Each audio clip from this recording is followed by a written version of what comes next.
Welcome to சிலோனோய் செய்திகள். இது இலங்கையின் இன்றைய இரவு நேர பிரதான செய்திகள். முதலில் தலைப்புச் செய்திகள்.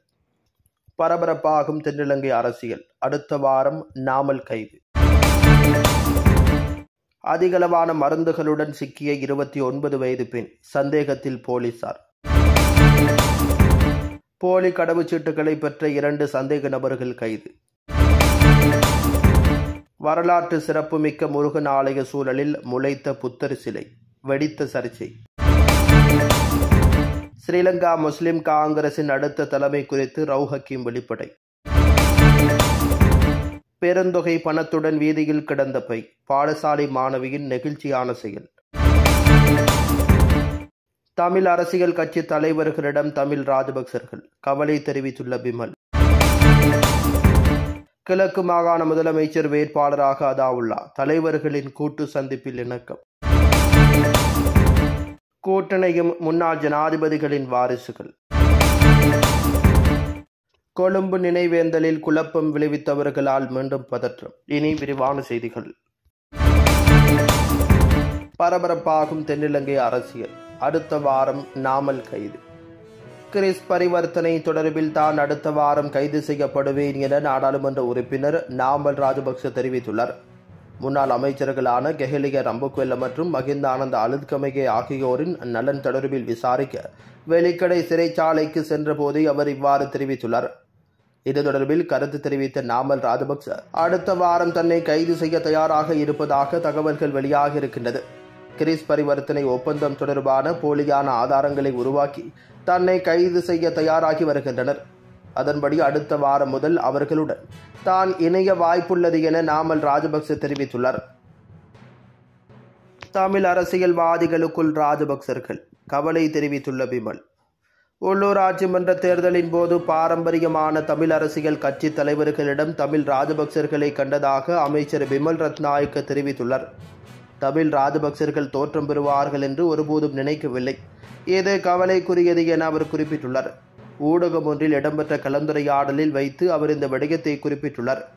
மேலும் கருத்து வெளியிட்டவர், வடமாகாண மக்களின் ஆதரவு எமக்கு காணப்படுகின்றது.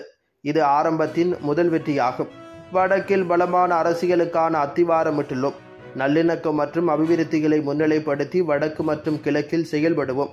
சுய விருப்பத்தின் அடிப்படையில் வெகு விரைவில் அமைச்சின் விடயதானங்கள் மறுசீரமைக்கப்படும். புதிய தரப்பினர்கள் அமைச்சரவையில் இணைத்துக் கொள்ளப்படுவார்கள். மக்கள் எதிர்பார்த்த அரசு நிர்வாக கட்டமைப்பை வினைதிறனாக்குவோம் எனவும் அவர் குறிப்பிட்டுள்ளார். ஸ்ரீலங்கா முஸ்லிம் காங்கிரசின் அடுத்த தலைமை குறித்து ரவுப் ஹக்கீம் வெளிப்படை. ஸ்ரீலங்கா முஸ்லிம் காங்கிரசின் தலைமையை தீர்மானிப்பது பேராளர் மாநாட்டிலேயாகும்.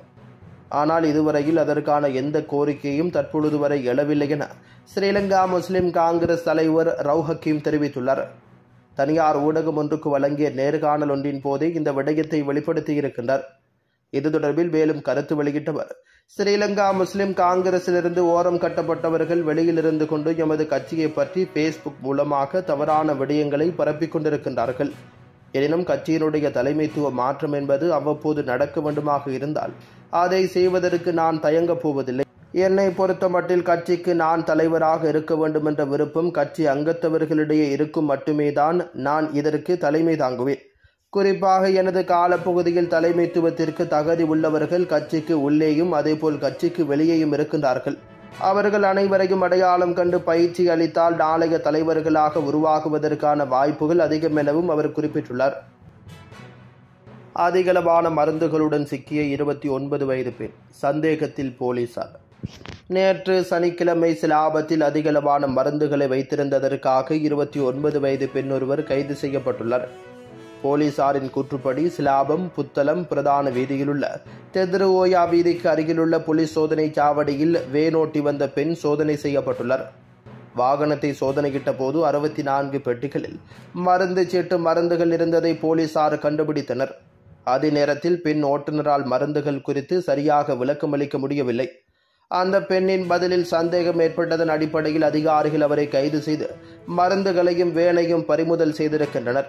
மாதம்பேயில் உள்ள பிராந்திய சுகாதார சேவைகள் பணிப்பாளர் அலுவலகத்திடம் நடத்தப்பட்ட விசாரணையில் மருந்து சீட்டு இல்லாமல் மருந்தை வைத்திருக்கவோ அல்லது கொண்டு செல்லவோ முடியாது என்பது கண்டறியப்பட்டது.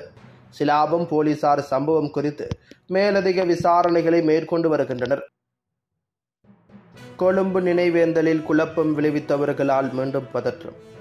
கொழும்பு வெள்ளவத்தையில் இடம்பெற்ற தமிழின அழிப்பின் 16வது நினைவேந்தலின் போது குழப்பம் விளைவித்த சிங்களராவை அமைப்பினரால் மீண்டும் பதற்ற நிலை ஏற்பட்டுள்ளது.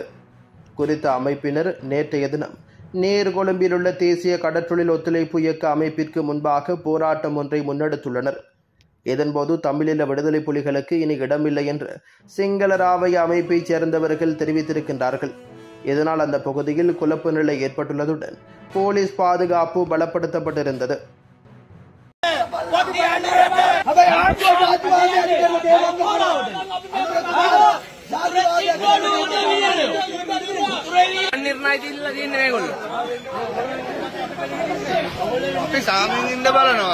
ඉතින් අපි මේ ඇවිල්ලා තියෙන්නේ අපි කතා කරන්නේ මේ ලංකාවේ දෙමළ සංහාරයක් වුණේ නෑ ඇත්තම කතාව.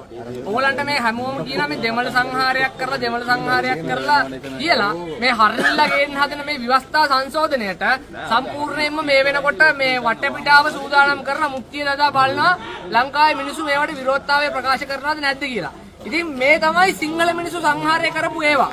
මේ තියෙන්නේ උපවේලි සාමාන්‍ය පුරාසියන් මරපු ඒවා. හරිද?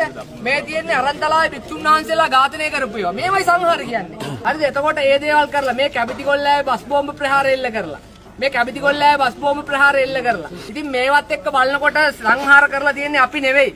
සංහාර කරලා තියෙන්නේ මේ LTT ත්‍රස්තවාදය. අපි කරුණාකරලා අනුර කුමාර දිසානායකට කියනවා ඔබතුමාට කොන්දපණ ඇතුව මේ රටේ ඒකීයභාවය පිළිගන්න බැරි නම් මේ රටේ ඒ ස්වෛරීත්වය පිළිගන්න බැරි නම් ඔබතුමාගේ දීලා යන්න මේ ඕක ළමයෙකුට එච්චරයි කියන්න තියෙන්නේ. හරිද? ඔව් පැලවත්තේ නීතිය ආණ්ඩුක්‍රම ව්‍යවස්ථාවට ගේන්න එපා. අනිත් කාරණාව මේ රටේ ඒකීය රාජ්‍යයක් විදියට මේ රට සියලුම ජනවර්ග වලට නිදහසේ ජීවත් වීමේ අයිතිය තහවුරු කර යුතුයි. ඒ වෙනුවෙන් අපි අඛණ්ඩව සටන් කරනවා. මේ රටේ ඉන්න පුරවැසියන්ට අපි කියනවා, මේ රටේ ඉන්න රටවැසියන්ට අපි කියනවා එන්න මේ රටේ ඒකීයභාවය වෙනුවෙන් සටන් කරන්න එන්න. මේ රට ඒකීය විදියට රැකගෙන අපි අනාගතයේ ඉන්න දරු පරම්පරාවන් වලට මේක දායාද කළ යුතුයි. විශේෂයෙන්ම 4 වෙනි ඊළාම් යුද්ධය වෙනකොට අපේ රටේ රණවිරුවන් 27000කට වැඩිය ජීවිත පරිත්‍යාග කළා මේ රටේ ඒකීයභාවය ආරක්ෂා කරන්න. ඔවුන්ගේ මේ කැපකිරීම විනාශ කරන්න දෙන්න එපා.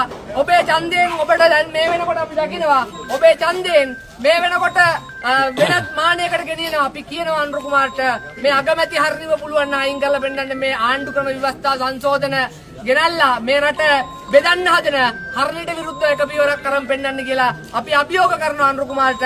පුළුවන් නම් කට ඇරලා මේක ඒකීය රාජ්‍යයක් කියලා කියන්න. මොකද අපිට ආරංචි මේ වෙනකොට පොසොන් පොයටවත් ඉන්නේ නැතුව ප්‍රංශ ගිහිල්ලා ඩයස්පෝරාව එක්ක සාකච්ඡා කරන්න හදනවා කියලා අපිට ආරංචි. ඔයාට ඩයස්පෝරාවේ මනදොල සපුරන්නේ නැත්තම් ඔයා කට ඇරලා කියන්න මේක ඒකීය රාජ්‍යයක් ආණ්ඩුක්‍රම ව්‍යවස්ථාවෙන් පිට ඔයා කටයුතු කරන්නේ නැහැ කියලා කියන්න කියලා අපි අභියෝග කරනවා අනුර කුමාර දිසානායකට. கூட்டிணையும் முன்னாள் ஜனாதிபதிகளின் வாரிசுகள். முன்னாள் ஜனாதிபதி மைத்திரிபால சிறிசேனவின் மகனான தஹாம் சிறிசேனவை தன்னுடன் இணைந்து பணியாற்றுமாறு ஸ்ரீலங்கா பொதுஜன பெரமுனவின் தேசிய அமைப்பாளரும் நாடாளுமன்ற உறுப்பினருமான மஹிந்த ராஜபக்ச அழைப்பு விடுத்துள்ளார். எதிர்கால அரசியல் நடவடிக்கைகளில் தன்னுடன் இணைந்து பணியாற்றுமாறு தஹாம் சிறிசேனவை நாமல் ராஜபக்ச அழைப்பு விடுத்துள்ளார். முந்தைய தேர்தல்களிலும் தஹாம் சிறிசேன ஸ்ரீலங்கா பொதுஜன பெரமுனவுடன் இணைந்து பணியாற்ற அழைக்கப்பட்டார். வலுவான அரசியல் நடவடிக்கைகளை தொடர்ந்து முன்னெடுப்பதே இதன் நோக்கம் என்று அரசியல் வட்டாரங்கள் தெரிவிக்கின்றன. இந்த முன்மொழிவை ஏற்றுக்கொள்வது அல்லது நிராகரிப்பது குறித்து தஹாம் சிறிசேன இன்னும் எந்த அறிவிப்பினையும் வெளியிடவில்லை. மேலும் எதிர்காலத்தில் அவர் இது தொடர்பில் தீர்மானம் ஒன்றை எடுப்பார் என்று எதிர்பார்க்கப்படுகின்றது. இதேவேளை அண்மையில் பத்ரமுல்லையில் போர் வீரர்கள் நினைவு சின்னத்திற்கு முன்னால் நடைபெற்ற போர் வீரர்களுக்கு மரியாதை செலுத்தும் நிகழ்வில் நாமல் ராஜபக்ச மற்றும் தஹாம் சிறிசேன ஆகியோர் இணைந்து கலந்து கொண்டிருந்தமை குறிப்பிடத்தக்கது. வரலாற்று சிறப்புமிக்க முருகன் ஆலய சூழலில் முளைத்த புத்தர் சிலை வெடித்த சர்ச்சை. வரலாற்று பிரசித்தி பெற்ற உகந்தமலை முருகன் ஆலய கடற்கரை சூழலில் உள்ள குன்றில் புத்தர் சிலை ஒன்று வைக்கப்பட்டுள்ள விவகாரம் சர்ச்சையை கிளப்பியிருக்கின்றது. உகந்தைமலை ஆலய தீர்த்த கடற்கரையில் கடற்படை முகாமுக்கு அருகேயுள்ள குன்றிலேயே குறித்த புத்தர் சிலை வைக்கப்பட்டுள்ளது. அத்துடன் அங்கு பௌத்த கொடி பறக்க விடப்பட்டுள்ளமையும் கடுமையான எதிர்ப்பலையை ஏற்படுத்தியிருக்கின்றது. உகந்தை மலையில் நாங்கள் முருகன் சிலையொன்றை நிறுவ முற்பட்ட போது அனுமதி மறுக்கப்பட்டுள்ள நிலையில் அதே சூழலில் இந்த புத்தர் சிலை எவ்வாறு வைக்கப்பட்டது என்று அந்த பகுதி மக்கள் கேள்வி எழுப்பியுள்ளனர். கதிர்காமம் போல் உகந்தை மலையையும் மாற்றுவதற்கு திட்டமிட்ட சதி நடக்கிறதா என்றும் இந்து மக்கள் அச்சம் வெளியிட்டிருக்கின்றனர். இலங்கையில் புகழ்பெற்ற இந்து கோயில்களுள் ஒன்றான உகந்தை மலை வேலாயுத சுவாமி கோயில் குன்றில் முளைத்துள்ள சிலை பௌத்த ஆக்கிரமிப்பின் மற்றொரு அங்கம் என்று மக்கள் விசனம் தெரிவித்து வருகின்றனர். கிழக்கு மாகாண முதலமைச்சர் வேட்பாளராக அதாவுல்லா தலைவர்களின் கூட்டு சந்திப்பில் இணக்கம். நடைபெறப்போகும் மாகாண சபை தேர்தலில் கிழக்கு மாகாண முதலமைச்சர் வேட்பாளராக தேசிய காங்கிரசின் தலைவர் அதாவுல்லா களமிறங்க உள்ளதாக தேசிய காங்கிரஸ் மற்றும் ஸ்ரீலங்கா முஸ்லிம் காங்கிரஸ் அரசியல் பீட உறுப்பினர்கள் தெரிவித்துள்ளனர். கடந்த வாரம் தேசிய காங்கிரஸ் தலைவர் ALM அதாவுல்லா மற்றும் ஸ்ரீலங்கா முஸ்லிம் காங்கிரசின் தலைவர் ரவுப் ஹக்கீம் ஆகியோருக்கிடையில் சந்திப்பு ஒன்று இடம்பெற்றுள்ளது. இந்த சந்திப்பானது எதிர்காலத்தில் நடைபெறவுள்ள மாகாண சபை தேர்தலில் போட்டியிடுவது பற்றியது என தெரிவிக்கப்பட்டுள்ளது. குறிப்பாக கிழக்கு மாகாணத்தில் பொது சின்னத்தில் தேசிய காங்கிரஸ் தலைவர் ALM அதாவுல்லாவை முதலமைச்சர் வேட்பாளராக போட்டியிடுவதற்கான முயற்சிகள் இடம்பெறுவதாக அரசியல் பீட வட்டாரங்களில் தெரிவிக்கப்பட்டது.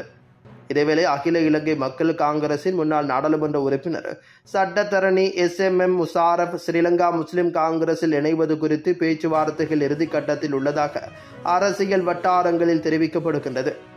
இந்த நிலையில் தற்பொழுது ஸ்ரீலங்கா முஸ்லிம் காங்கிரசின் வாக்குப்புலம் சரிவில் இருந்த நாடாளுமன்ற தேர்தலில் பின்னர் உயர்வடைந்திருக்கின்றது. அதேவேளை நடைபெற்று முடிந்த உள்ளூராட்சி மன்ற தேர்தலிலும் முஸ்லிம் கட்சிகளின் வாக்குகள் அதிகரிக்கப்பட்டுள்ளதாகவும் ஸ்ரீலங்கா முஸ்லிம் காங்கிரசின் உயர்பீட உறுப்பினர் ஒருவர் தெரிவித்துள்ளார்.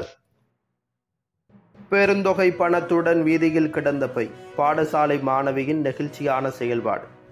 வீதியில் விழுந்து கிடந்த 17,000 ரூபாய் பணத்துடன் இருந்த பையை பாடசாலை மாணவி ஒருவர் உரிமையாளரிடம் ஒப்படைத்த சம்பவம் நெகிழ்ச்சியினை ஏற்படுத்தியுள்ளது. இந்த சம்பவம் புலனறுவை கிரிதலேகம பகுதியில் இடம்பெற்றிருக்கின்றது. சம்பவம் தொடர்பில் தெரிய வருகையில் புலனறுவை கிரிதலேகம மகாவித்தியாலயத்தில் உயர்தரம் கற்று முடித்த மாணவி ஒருவர் பாடசாலைக்கு சென்ற பொழுது வீதியில் ஒரு பணப்பையை கண்டெடுத்துள்ளார். இதனை அடுத்து குறித்த மாணவி பணப்பையை பாடசாலை அதிபரிடம் கொடுத்து உரிமையாளரிடம் ஒப்படைக்குமாறு குறிப்பிட்டிருக்கின்றார். இந்த நிலையில் அதிபர் குறித்த தகவலை முகப்புத்தகத்தில் பதிவிட்டிருக்கின்றார். இதனை அடுத்து தகவல் அறிந்து 75 வயதுடைய முதியவர் அதிபரிடம் தனது பணப்பையை பெற்றுக் கொண்டுள்ளார்.